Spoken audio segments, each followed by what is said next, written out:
Bali yung grade 2 pa ako, pinala ako ng classmate ko dito banda sa may natamaan daw po yung ugat, tapos yun po yung nag-cause na dito sa likod. Sa likod mo, Sa may may sa may aksidente hita. nangyari, so pinalo ka ng classmate. Hindi po. Bali, cleaners kami yun sa classroom. Akala niya matatakas ako. Kaya yun, sinundan niya ako sa may gym, umihi ako, tapos pinalo niya yun dito. Pinalo. Saan yung dito mo? Dito mo na po. Ano nangyari sa'yo? Yung tamaan yung ugat, tapos yun daw yung nag-cause ng pilay. Pilay? Asan ang pilay mo? Itong dito, sa Ayan. Ganyan ka ba maglakad doon? Hindi. Diretso yung lakad mo? Opo. So, paano ka maglakad doon? Bago ka hinilbigan? Naka lahat. Bago prayer? Nakaganito. Parang, Ganyan ka? ganyan. Bali, ganyan. Ganyan. Sige, lakad mo.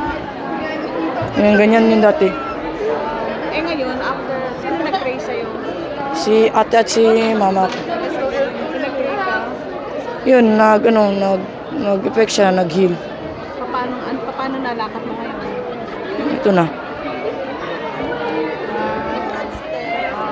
Thank you, Lord. Thank you, Lord. Ano pangalan mo? George Michael po. Ilang taong ka na? Mag-16 na po. Wow. So, 4th year high school ka na? Nagtigil po ako ng 2 years, kaya grade 7 pa ako ngayon. Wow. Congratulations, mahal ka ni Lord. Thank you po. Bye-bye.